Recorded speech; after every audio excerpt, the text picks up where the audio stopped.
kasih atas waktu dan kesempatannya. Kami dari kelompok 3 akan membahas tentang isu etika, fraud, dan pengendalian internal. Materi yang pertama di sini adalah tentang isu-isu etika dalam bisnis. Etika dalam bisnis dapat diartikan sebagai suatu pengetahuan mengenai norma-norma dalam mengelola bisnis dan moralitas yang berlaku secara universal. Tujuan etika dalam berbisnis dapat dibagi menjadi beberapa bagian, yaitu yang pertama untuk meningkatkan kesadaran moral, untuk membuat batasan-batasan bagi para pelaku bisnis, untuk meningkatkan relasi yang baik dengan para stakeholder, dan untuk memberikan motivasi kepada para pelaku bisnis untuk dapat meningkatkan kemampuannya. Contoh etika dalam berbisnis misalnya adalah mengingat nama, membuat sikap tubuh yang baik, dan juga mengucapkan terima kasih. Isu adalah masalah pokok yang berkembang di masyarakat atau suatu lingkungan yang belum tentu benar serta membutuhkan pembuktian. Isu adalah topik yang menarik untuk didiskusikan dan sesuatu yang memungkinkan orang untuk mengemukakan pendapat yang bervariasi. Isu muncul dikarenakan adanya perbedaan nilai. Etika merupakan bagian dari filosofi yang berhubungan erat dengan nilai manusia dalam menghargai suatu tindakan, apakah benar atau salah, dan apakah pernyataan itu baik atau buruk. Nah, bagaimana sih perusahaan menangani isu terkait etika tersebut? Beberapa perusahaan yang sangat berhasil memiliki pelatihan dan kesadaran akan etika sejak lama. Berbagai pendekatannya termasuk komitmen yang besar dari pihak manajemen puncak untuk memperbaiki standar etika, berbagai kode etika tertulis yang dengan jelas menyampaikan harapan pihak manajemen, program untuk mengimplementasikan petunjuk etika, serta berbagai teknik untuk memonitor ketaatan. Berikut ini adalah beberapa contoh isu etika terkait dengan bisnis. Yang pertama ada isu penistaan agama, yang kedua isu lingkungan terkait pencemaran udara, isu lingkungan sosial, isu ketenagakerjaan terkait ras, isu ketenagakerjaan terkait agama, isu ketenagakerjaan terkait gender, isu hak-hak sipil atau civil right, isu etika perubahan kerja atau changing work ethic, isu hak asasi manusia atau human rights, isu korupsi atau corruption, isu suap atau bribery, isu pembajakan hak kekayaan intelektual atau intellectual property theft, isu keselamatan kerja, isu kecurangan dalam keuangan atau financial fraud, isu pemalsuan dokumen, isu perlindungan konsumen, isu kejahatan dunia maya atau cybercrime, dan isu hukum atau laws. Yang kedua tentang fraud dan akuntan. Dalam dunia akuntansi, fraud merupakan tindakan kecurangan yang dilakukan secara sengaja oleh satu orang atau lebih. Tindakan ini bisa terjadi pada suatu manajemen yang dilakukan secara langsung atau melalui pihak ketiga. Upaya ini juga bisa dilakukan oleh pihak lain yang memiliki tanggung jawab atas pengelolaan pada suatu perusahaan. Berbagai faktor terjadinya fraud, yaitu yang pertama karena adanya kesempatan. Karena kejahatan ini bisa dilakukan oleh siapa saja dan siapa saja, bahkan oleh orang yang jabatannya sudah tinggi dalam perusahaan tersebut. Yang kedua adalah karena tindakan hukum yang lemah. Yang ketiga adanya sifat buruk, dan yang keempat karena adanya himpitan ekonomi. Jenis-jenis fraud yaitu yang pertama adalah penyimpangan aset, yaitu tindakan yang berkaitan erat dengan pencurian atau penyalahgunaan atas aset dan harta yang dipercayakan pada orang tersebut. Yang kedua, pernyataan palsu, di mana pelaporan keuangan umumnya dilakukan dengan penuh bentuk tipuan demi keuntungan tersendiri, baik itu perusahaan maupun untuk pelaku fraud. Yang kedua adalah korupsi. Tindakan ini bisa saja terjadi karena adanya kelemahan pada tindakan penegakan hukum.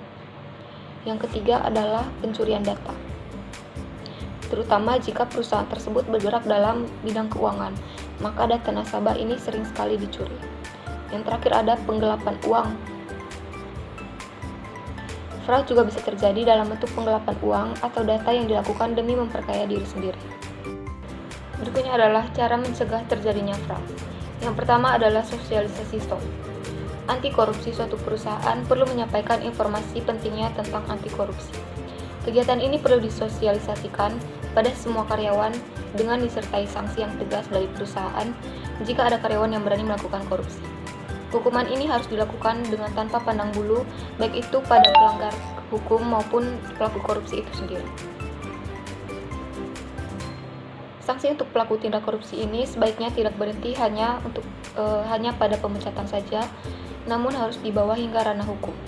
Dengan begitu akan memberikan pelajaran yang berkesan untuk para karyawan agar tidak melakukan tindakan fraud lagi. Yang kedua adalah analisa keuangan dengan baik. Tindak pencegahan fraud juga bisa dilakukan dengan cara lain, yaitu dengan menganalisa keuangan dengan baik, sehingga kesempatan ataupun peluang karyawan dalam melakukan tindakan fraud pun bisa berkurang. Tindakan ini perlu dilakukan sebagai bentuk antisipasi sehingga bisa meminimalisir tindakan fraud. Sebagai seorang akuntan, wajibnya kita harus mematuhi standar etika yang ditetapkan dalam kode etik akuntan saat menjalankan tugas profesionalnya. Kode etik akuntan adalah prinsip dan perilaku etis, oleh karena itu tindakannya dianggap oleh masyarakat sebagai perilaku terpuji dan meningkatkan harkat dan martabat industri. Kode etik akuntan merupakan kode etik yang disepakati dan diatur oleh organisasi profesi. Dengan kode etik ini, akuntan harus memahaminya sebagai tugas profesional dan menganggapnya sebagai kewajibannya sendiri. Jadi sudah wajib hukumnya bagi seorang akuntan untuk tidak melakukan tindakan fraud dan mematuhi kode akuntan yang sudah ada tersebut.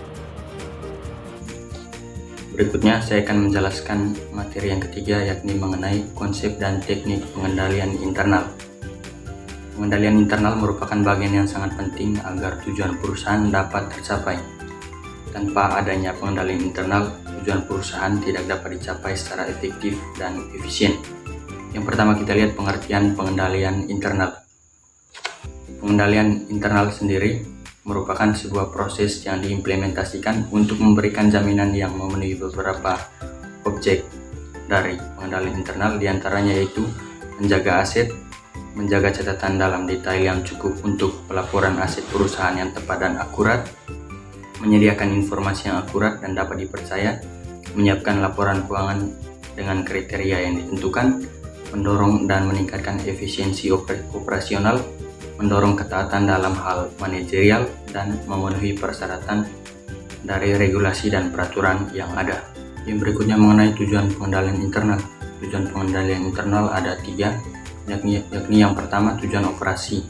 Ini berkaitan dengan efektivitas dan efisiensi operasi entitas, termasuk tujuan kinerja operasional dan keuangan, dan melindungi aset dari kerugian. Lalu yang berikutnya tujuan pelaporan. Ini berkaitan dengan pelaporan keuangan dan non-keuangan, internal dan eksternal, dan dapat mencakup keandalan, ketepatan waktu, transparansi, atau istilah lain yang ditetapkan oleh regulator, membuat standar yang diakui, atau kebijakan entitas. Lalu tujuan yang berikutnya yakni tujuan kepatuhan. Ini berkaitan dengan kepatuhan terhadap hukum dan peraturan yang menjadi subjek entitas. Lalu yang berikutnya kita lihat unsur-unsur dari pengendalian internal.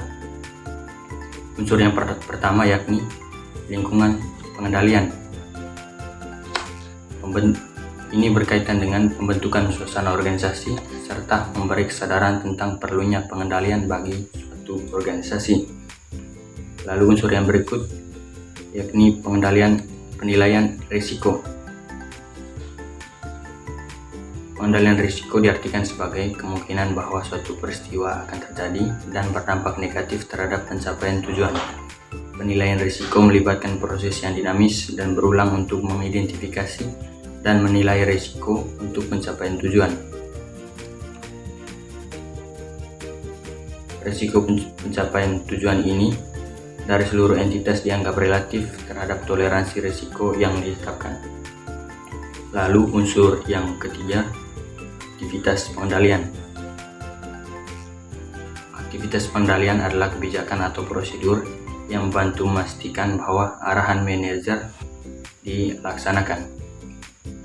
Lalu unsur yang keempat yakni informasi dan komunikasi. Informasi diperlukan oleh semua tingkatan manajemen organisasi untuk mengambil keputusan dan mengetahui kepatuhan terhadap kebijakan yang telah ditentukan. Informasi yang berkualitas diidentifikasi, diambil atau diterima, diproses dan dilaporkan oleh sistem informasi. Lalu unsur yang kelima atau yang terakhir yakni aktivitas pemantauan. Aktivitas pemantauan atau pengawasan berhubungan dengan penilaian atas mutu pengendalian internal secara berkesinambungan atau berkala oleh manajemen untuk menentukan bahwa pengendalian telah berjalan sebagaimana yang diharapkan dan dimodifikasi sesuai dengan perkembangan kondisi yang ada dalam perusahaan. Lalu poin berikutnya mengenai teknik dan metode pengendalian internal. Yang pertama, penjagaan fisik. Penjagaan fisik meliputi alarm pencuri, menjaga keamanan peralatan, lemari besi tahan api untuk menyimpan dokumen, surat berharga dan arsip penting lainnya, membatasi akses keluar masuk ruangan pihak-pihak yang tidak berkepentingan, dan pembatasan akses pada catatan akuntansi dan file komputer. Lalu yang berikutnya, pengendalian keorganisasian meliputi definisi penugasan secara tertulis kepada masing-masing tugas sesuai dengan fungsi yang ditetapkan, menghindari penugasan ganda pada tugas yang inkompatibel, mengikat karyawan yang menempati posisi-posisi yang memerlukan amanah tinggi, menyelenggarakan liburan untuk karyawan.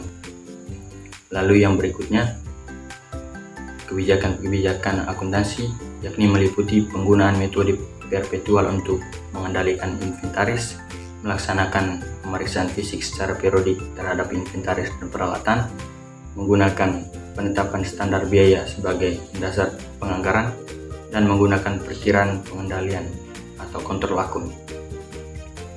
Lalu yang berikut, praktik-praktik clerical, yakni meliputi penggunaan nomor formulir untuk dokumen yang tercetak, pengendalian terhadap urutan nomor dokumen, menggunakan formulir dan dokumen rangkap dan mencetak bentuk fotokopian, adanya verifikasi independen terhadap pelaksanaan operasi clerical. Baik, saya akan menjelaskan materi yang keempat, framework COSO.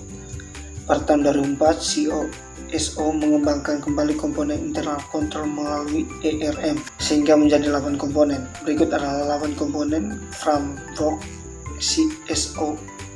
Yang pertama, internal environment. Lingkungan internal sangat berpengaruh dalam sebuah organisasi. Dalam lingkungan internal terdapat filosofi dan gaya operasional perusahaan. Struktur organisasi dibentuknya dewan komisaris dan komite pemeriksa, ada kebijakan dan prosedur, serta berkaitan dengan kesadaran pengendalian. Yang kedua, objective setting. Entitas pada awalnya harus menentukan tujuan yang hendak dicapai, sehingga manajemen dapat menentukan aktivitas apa saja yang berpengaruh atau menunjang dalam pencapaian tujuan entitas tersebut. Yang ketiga, event identification.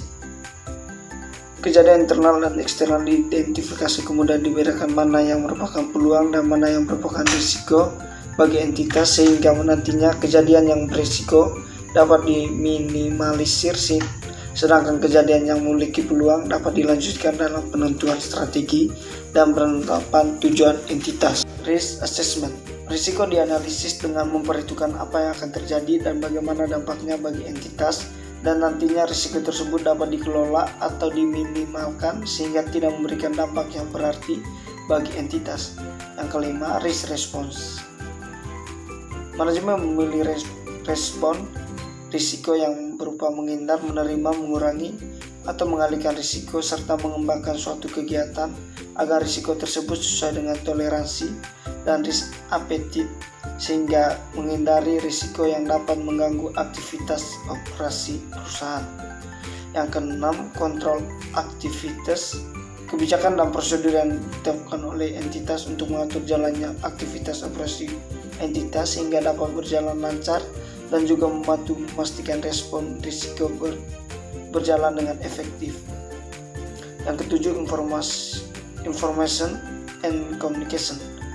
Informasi yang relevan dengan departemen-departemen dalam entitas diidentifikasi kemudian dikomunikasikan sesuai dengan departemennya, sehingga setiap orang dapat mengetahui serta menjalankan tanggung jawabnya sesuai job description yang telah ditetapkan sebelumnya.